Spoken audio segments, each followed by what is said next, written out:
बर' फिसा NDB गथ'फोरखौ आलाय सिलाय खालामबाय प्रमद बर'आ आलाय सिलाय गोदाव सोराव खालामजोब्बाय जोंनि बर' फिसाफोरखौ होनना बुंदों लोगोफोर। बे भिडिअखौ नायलांदो। बे भिडिअ आं बुंनाय नङा।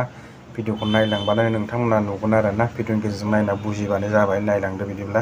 बर' फिसा NDB गथ'फोरखौ आलाय सिलाय खालामबाय प्रमद बर'आ दाबिखौ बड'लेण्ड बिजाब दाबिखौ दिनै मा खालामखो लामा ससेयावनो फोजोबना होबाय। परिबर्तनखौ नागिरनानै जोङो UPPआव थांदोंमोन, नाथाय आं दिनै আহি থকা যিটো ছেপ্টেম্বৰ মাহত BTC নিৰ্বাচন হ'ব যিহেতু ইয়াত আমি সম্পূৰ্ণভাৱে প্ৰস্তুতি চলি আছোঁ আৰু যিটো আজি আমাৰ ভৈৰৱকুণ্ড আৰু ধনশ্ৰী দুটা সমষ্টিত আমাৰ সান্তালী জনগোষ্ঠীৰ ফালৰ পৰা যুৱকসকলে যিটো BPF দলৰ আদৰ্শ আৰু নীতি ভাল পাই আজি যোগদান তেখেতসকলে BPF দলৰ লগত কৰিলে। পোনপ্ৰথমে মই তেখেতসকলক মোৰ ফালৰ পৰা আন্তৰিক ধন্যবাদ জনাইছোঁ আৰু আদৰি লৈছোঁ যে আহি থকা দিনত যথেষ্ট আমাৰ তেখেতসকলৰ নেতৃত্বত সমাজখন অলপ হ'লেও আমি BPF দলৰ হৈ কাম কৰাত যথেষ্ট আমি আগুৱাই যাব পাৰিম। কাৰণ কাম কৰিব লগা বহুত আছে। 5 বছৰ বহুত পিছ পৰি থাকিলে তেখেতসকলে যিটো প্ৰতিশ্ৰুতি দিছিলে UPPL চৰকাৰে প্ৰমোদ বড়ো ডাঙৰীয়াৰ নেতৃত্বত যিটো চৰকাৰ চলি আছে বৰ্তমান, তেখেতসকলে যি ধৰণৰ প্ৰতিশ্ৰুতি দিছিলে সেই প্ৰতিশ্ৰুতিবিলাক বাস্তৱত তেখেতসকলে আজিলৈকে কোনো এটা ৰূপায়ণ কৰিব নোৱাৰিলে। যাৰ কাৰণে সকলো ৰাইজে বুজিব পাৰিছে। ইয়াৰ কাৰণে এতিয়া বুজিব পাৰি বৰ্তমান UPPL চৰকাৰক নৎসাত কৰিবৰ কাৰণে যথেষ্ট আগবাঢ়ি আহি আছে আৰু আহি থকা দিনত বেছি দিন নাই, মাত্ৰ 3 মাহ মাত্ৰহে ৰখিব লাগিব। ছেপ্টেম্বৰ মাহত যিটো নতুন চৰকাৰ হ'ব আৰু নতুন চৰকাৰ যিটো আমাৰ গঠন কৰা হ'ব এইটো BPFৰ নেতৃত্ব হ'ব, হাগ্ৰামা মহিলাৰী ডাঙৰীয়া চিফ হ'ব।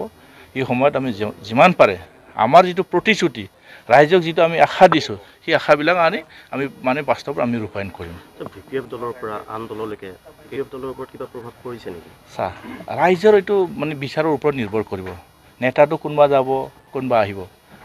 নেতাটো নিজৰ ওপৰত যদি আত্মবিশ্বাসত যদি সি নিজে পাৰ্টিৰ ওপৰত যদি গুৰুত্ব নাই বা পাৰ্টিৰ ওপৰত যদি বিশ্বাস নাই, তেখেতক ৰাইজে কেনেকুৱা ধৰণৰ আঁকোৱালি ল'ব। তেখেতসকলে নিজৰ য'ত আছে তাত থাকিব লাগে। আমাৰ দলৰ পৰা গুচি গৈছে, তেখেতসকলক ৰাইজে চাই আছে নহয় তেখেতক কি কৰিব বিচাৰিছে। আৰু তেখেতসকলৰ ওপৰত মই মত দি লাভ নাই। ৰাইজেতো মতামত দিব। ৰাইজে তেখেতসকলক চাই আছে কি কৰিব বিচাৰিছে। এক সময়ত কিছুমান আমাৰ BPF দলৰ পৰা যাক আমি তেখেতসকলক BPFৰ মুৰব্বী বুলি ভাবিছিলে, তেখেতসকলে কিবা ভাবিছে আমি ক'ব নোৱাৰোঁ। কিন্তু আমাৰ BPF দল হিচাপে আমাৰ এজনেই মুৰব্বী, হাগ্ৰামা মহিলাৰী ডাঙৰীয়া মুৰব্বী। তেখেতসকলৰ নেতৃত্বত BTCখন যথেষ্ট উন্নয়ন হৈছে আৰু তেখেতসকলৰ নেতৃত্বত চৰকাৰ হ'ব। আমি কাৰো চেহেৰা চোৱা নাই, কাৰো আমি মুখ চোৱা নাই। কোনোবা যোৱা আৰু কোনোবা অহাৰ লগত আমাৰ মতলব নাই। কিন্তু ৰাইজৰ ওপৰতে বিচাৰ কৰিব। ৰাইজে যি ৰায় দিব, ৰাইজে যদি বিচাৰিব ইয়াৰ ওপৰতে চৰকাৰ গঠন হ'ব। ইয়াৰ কাৰণে ৰাইজে আমাৰ পক্ষত আছে, এইটো BPF চৰকাৰে হ'ব। যুৱ প্ৰজন্মটো যথেষ্ট আমাৰ লগত আহি আছে। আমি যুৱসকলৰ কাৰণে বেছি গুৰুত্ব লৈছোঁ। আমাৰ যিটো চৰকাৰ অহাৰ লগে লগে আমাক যুৱকসকলৰ কাৰণে যিটো আমি ভাল এটা আঁচনি লৈছোঁ, তেখেতসকলক কেনেকৈ আমি সংস্থাপন দিব পাৰিম, তেখেতসকলক কেনেকৈ আমি স্বাৱলম্বন কৰিব পাৰিম, সেই বিষয়ত আমি এটা বাজেট ধৰা হ'ব। বছৰে 100 কোটি টকাকৈ ধৰিম বুলি আমাৰ হাইকমাণ্ডে সিদ্ধান্ত লৈ তেখেতসকলক সংস্থাপনৰ কথা আমি চিন্তা কৰিছোঁ। ইয়াৰ কাৰণে বিভিন্ন ধৰণৰ আমি আঁচনি লৈছোঁ। কাৰণ যুৱকসকল আমাৰ দেশৰ ভৱিষ্যত।